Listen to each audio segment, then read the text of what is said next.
Bueno, este es un tema que realmente sigue en discusión. Actualmente el Ministerio de Ambiente está trabajando en una guía para soluciones basadas en la naturaleza.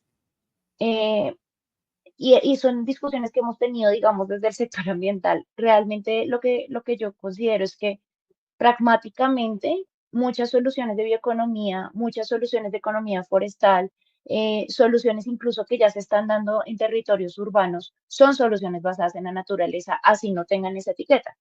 Y la UICN, que es una agencia internacional, ha determinado algunos criterios para definir si una acción, una actividad o un proyecto es una solución basada en la naturaleza o no.